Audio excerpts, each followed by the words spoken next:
Assalamualaikum warahmatullahi wabarakatuh. Selamat pagi semuanya. Di sini kami akan mempresentasikan tentang pemanfaatan tenaga panas bumi sebagai sumber energi terbarukan untuk memenuhi tugas mata kuliah Teknik Tenaga Listrik. Sebelum memulai presentasi, perkenalkan terlebih dahulu anggota kelompok kami yang beranggotakan 4 orang dengan saya sendiri, Nur Inana Nasro Maulana, NIM N01223333, dan teman saya, Melani Widianingsih, N01223889, dan ada Siti Fatimah dengan NIM N01223393, dan ada Laili Putih Sadiah NIM N01223395. Selanjutnya, untuk presentasi pertama akan disampaikan oleh saya sendiri. Dalam panas bumi terdapat pengertian dari energi terlebih dahulu, di mana energi merupakan kebutuhan dasar manusia yang terus meningkat sejalan dengan tingkat kehidupannya. Bahan bakar minyak atau energi fosil merupakan salah satu sumber energi yang bersifat tak terbarukan atau non-renewable energy source yang selama ini merupakan andalan untuk memenuhi kebutuhan energi di seluruh sektor kegiatan. Kekayaan sumber daya energi di Indonesia yaitu ada tenaga air atau hidropower, panas bumi, gas bumi, batu bara, gambut, biomasa, biogas, angin, energi laut, matahari, dan lainnya dapat dimanfaatkan sebagai energi alternatif menggantikan ketergantungan terhadap bahan bakar minyak yang semakin terbatas baik jumlah dan cadangannya. Oke, selanjutnya ada pengertian dari energi. Selanjutnya adalah pengertian dari panas bumi. Panas bumi adalah sebuah bentuk energi yang terbarukan yang dapat dipergunakan sebagai pembangkit listrik. Energi panas bumi merupakan energi yang diekstraksi dari panas yang tersimpan di dalam bumi dan berasal dari aktivitas tektonik di dalam bumi yang terjadi sejak planet ini diciptakan dan berasal dari panas matahari juga. Energi panas bumi cukup ekonomis dan ramah lingkungan, tetapi terbatas hanya pada dekat area perbatasan lapisan tektonik saja. Nah, selanjutnya yaitu ada pengertian dari PLTPB sendiri atau pembangkit listrik tenaga panas bumi. Pembangkit listrik tenaga panas bumi diharapkan mampu menjadi alternatif untuk mengurangi penggunaan energi tak terbarukan. Menurut International Renewable Energy Agency 2020, Indonesia merupakan salah satu negara yang menghasilkan sebagian besar listrik dunia melalui pembangkit listrik tenaga panas bumi. Hal ini dikarenakan Indonesia berada di daerah yang sering disebut sebagai ring of fire atau cincin api, daerah di mana banyak gunung berapi.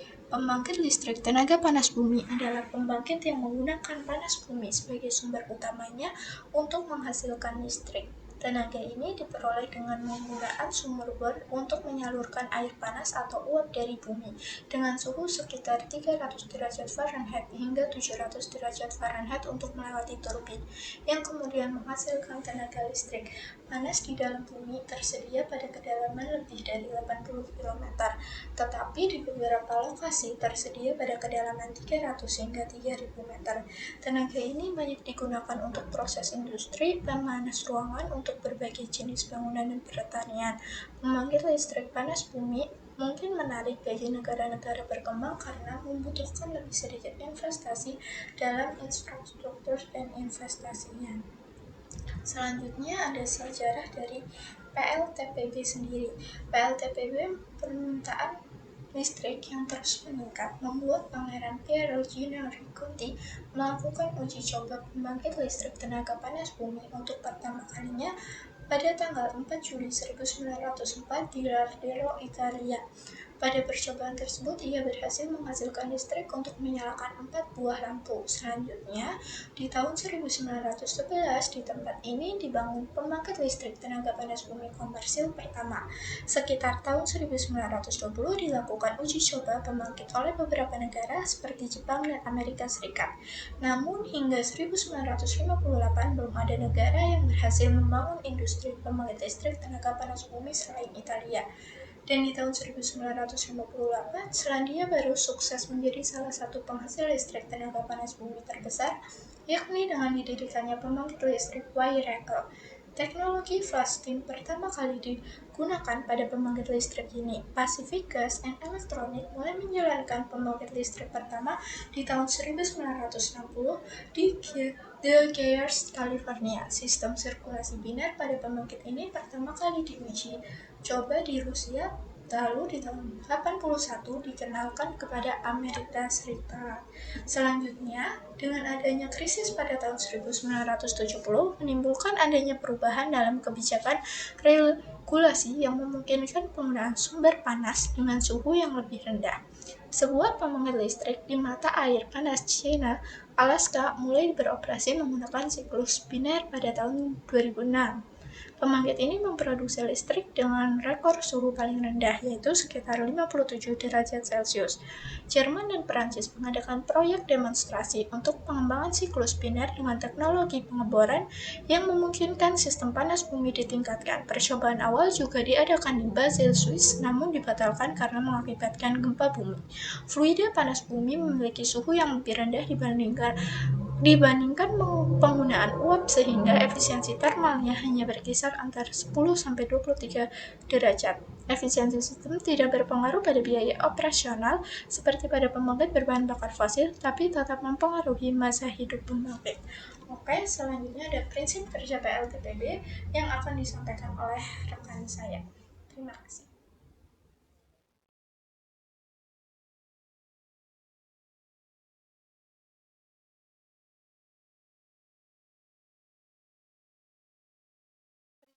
PLTPB.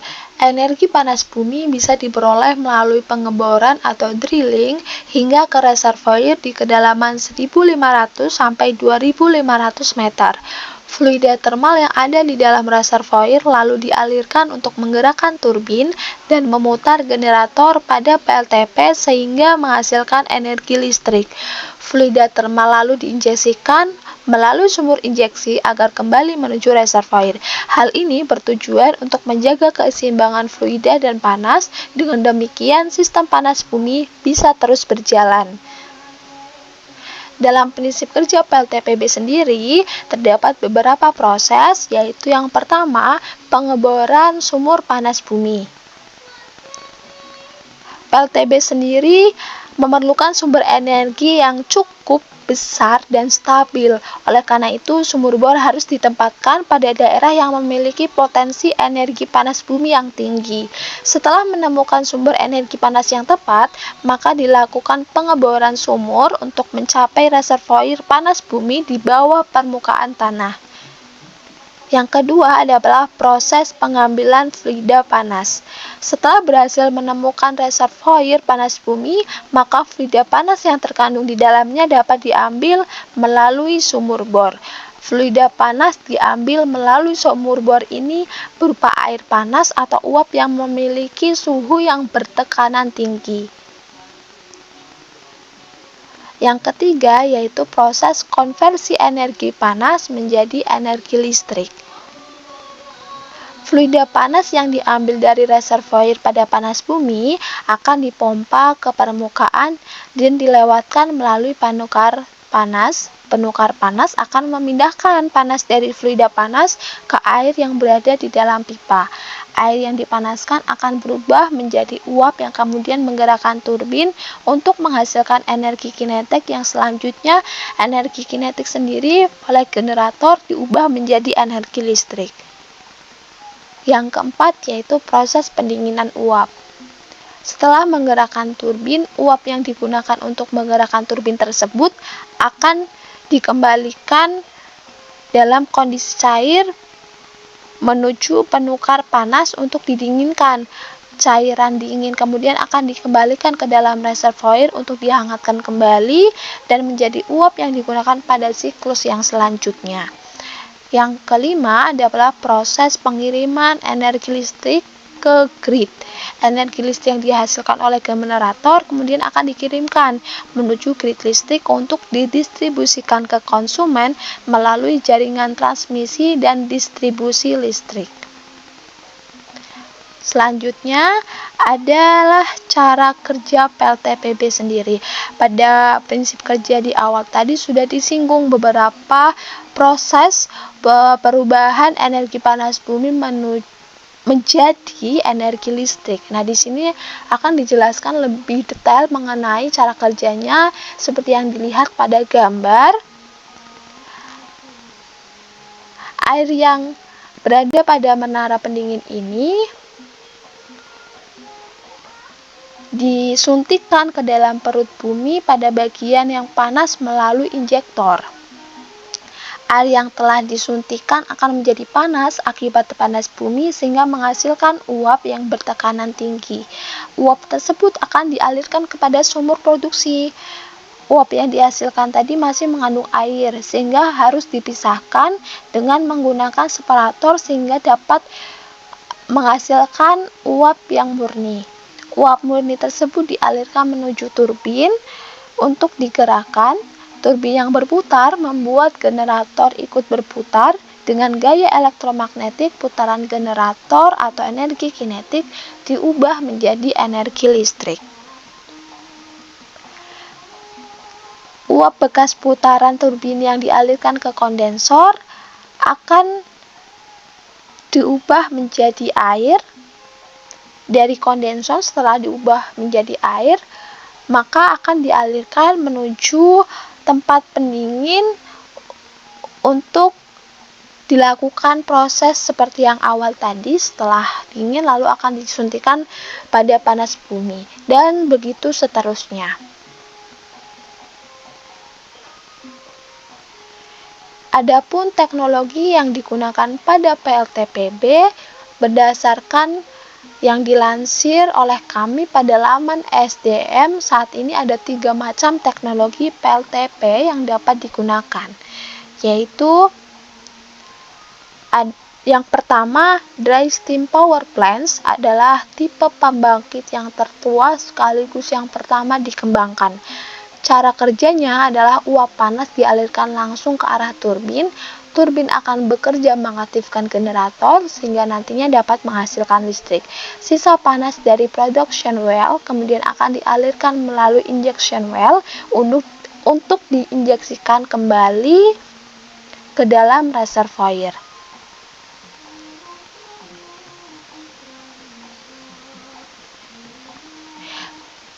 Adapun keuntungan dari teknologi dry steam power plants ini adalah efisiensi energi yang tinggi karena tidak ada konversi energi yang diperlukan untuk mengubah air menjadi uap. Selain itu, teknologi ini juga ramah lingkungan karena tidak menghasilkan emisi gas rumah kaca yang berbahaya. Namun teknologi ini juga hanya bisa digunakan pada sumber panas bumi yang tersedia dengan kandungan uap kering yang cukup tinggi. Sehingga teknologi ini hanya digunakan pada pembangkit listrik dengan kapasitas yang kecil sampai menengah.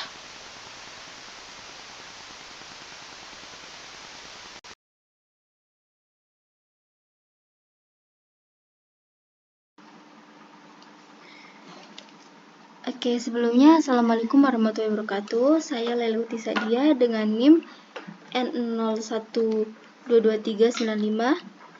Izin melanjutkan pemaparan dari Mbak Siti Fatimah terkait dengan teknologi PLTPB. Untuk teknologi PLTPB yang selanjutnya ada flash steam power plants, yang mana pembangkit ini biasanya menggunakan sumber panas bumi berupa fluida seperti air panas alam atau hot spring. Cara kerjanya adalah fluida panas dialirkan terlebih dahulu ke dalam tangki flash bertekanan rendah sehingga terbentuk uap panas dengan cepat. Uap panas ini kemudian digunakan untuk menggerakkan turbin dan mengaktifkan generator penghasil listrik. Sisa panasnya lalu dialirkan ke injection well menuju reservoir. Selanjutnya ada binary cycle power plants atau BCPP. Pada BCPP, air panas atau uap panas dari production well tidak menyentuh turbin seperti pada teknologi dry steam dan flash steam. Air atau uap panas bumi digunakan untuk memanaskan working fluid yang ada di heat exchanger sehingga menjadi panas dan menghasilkan uap. Uap dari heat exchanger inilah yang kemudian digunakan untuk memutar turbin. Turbin pun akan bekerja menggerakkan generator sehingga menghasilkan energi listrik. Yang selanjutnya ada komponen dari PLTPB. Yang pertama ada steam receiving header. Komponen ini berfungsi sebagai tempat pengumpul uap sementara. Uap dari production well akan dialirkan terlebih dahulu ke sini. Jadi, pasokan uap tetap terjamin dan tidak mengalami gangguan meski terjadi perubahan jumlah pasokan di production well. Yang selanjutnya ada flow meter. Komponen ini berfungsi untuk mengukur laju aliran fluida geothermal yang mengalir dalam sistem pembangkit listrik. Dengan mengetahui laju aliran fluida, operator PLTPB dapat mengontrol dan mengoptimalkan produksi listrik yang dihasilkan. Komponen flow meter ini pada PLTPB sangat penting karena dapat membantu operator dalam mengukur laju aliran fluida geothermal yang pada gilirannya dapat memastikan produksi listrik yang optimal dan efisien. Selanjutnya ada separator dan demister. Uap panas yang melalui flow meter akan dialirkan ke dua komponen ini. Fungsinya adalah untuk memisahkan zat padat, silika, serta bintik air yang ada di dalamnya. Pemisahan ini penting dilakukan untuk mencegah terjadinya erosi, vibrasi, maupun pembentukan kerak pada bagian sudu dan nozzle turbin. Selanjutnya ada main steam valve, electric control valve, dan governor valve.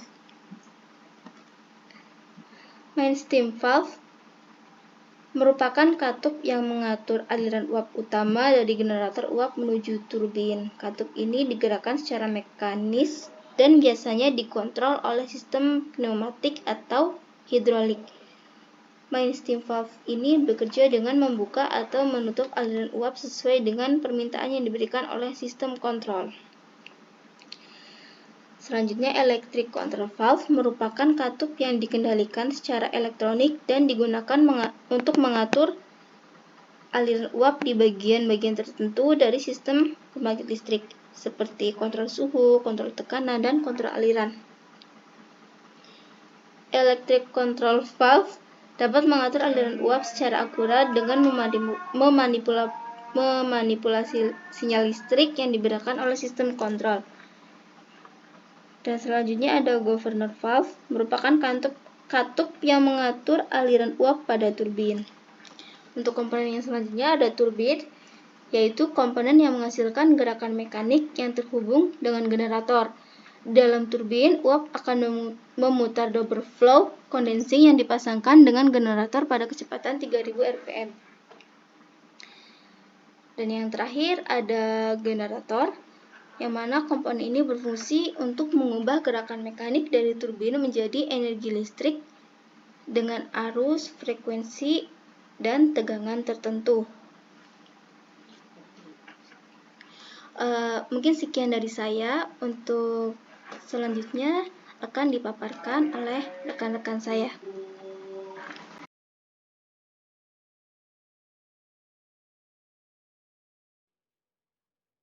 Selanjutnya, di sini terdapat juga cooling water pump, di mana komponen ini akan memompa air kondensat dari kondensor menuju cooling water.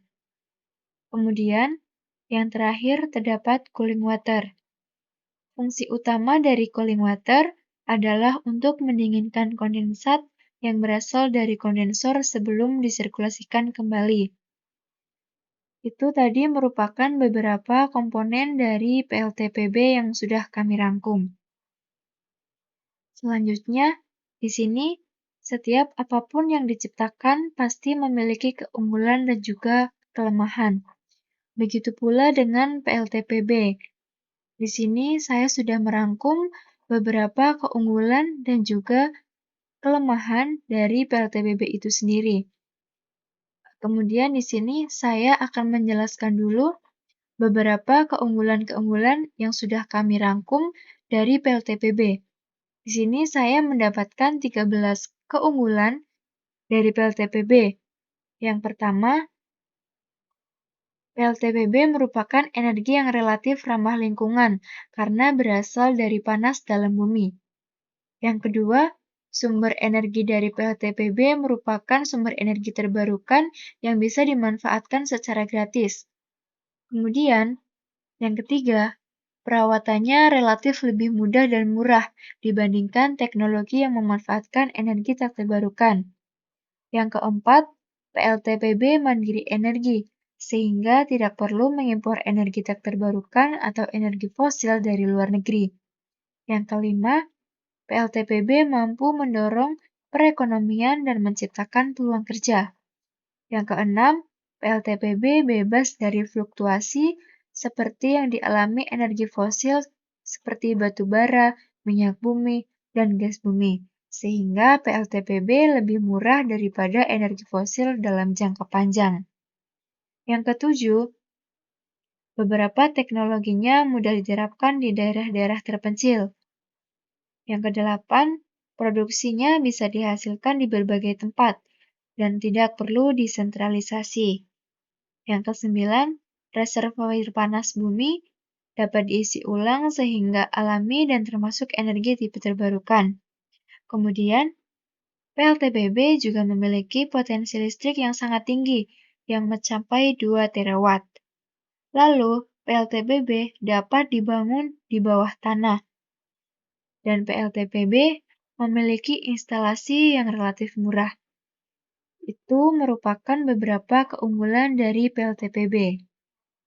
Selanjutnya di sini, setiap yang memiliki keunggulan pasti memiliki kelemahan. Begitu pula dengan PLTPB. Di sini saya sudah merangkum beberapa kelemahan dari PLTPB itu sendiri. Yang pertama, ada beberapa isu lingkungan yang terkait pemanfaatan dari panas bumi. Yang kedua, pembangkit listrik panas bumi dalam kasus tertentu bisa memicu gempa bumi. Selanjutnya, lokasinya spesifik dan membutuhkan biaya eksploitasi yang cukup tinggi. Yang keempat, PLTPB menghasilkan emisi sulfur dan juga silikat. Yang kelima, biaya konstruksi dari PLTPB cukup tinggi. Dan yang terakhir, pengeboran ke dasar batuan panas yang dilakukan untuk membuat PLTPB sangat sulit. Itulah kelemahan dari PLTPB. Kemudian, di sini juga terdapat beberapa tantangan dari PLTPB. Tantangan-tantangan yang dihadapi dengan adanya pembangunan PLTPB di Indonesia, diantaranya lokasinya masih sulit untuk dijangkau. Selanjutnya, untuk pembangunan PLTPB, biaya investasinya cukup tinggi. Selain itu, untuk membangun PLTPB di Indonesia, perizinan dan regulasinya masih cukup rumit. Selain itu, teknologi pada PLTPB juga masih terbatas. Dan yang terakhir, PLTPB memiliki keterbatasan sumber daya manusia yang terampil. Itu merupakan beberapa tantangan-tantangan yang harus dihadapi dengan adanya pembangunan PLTPB di Indonesia. Mungkin itu saja dari kami. Mungkin untuk kurang lebihnya penyampaian yang sudah kami paparkan tadi, kami mohon maaf sebesar-besarnya. Terima kasih. Wassalamualaikum warahmatullahi wabarakatuh.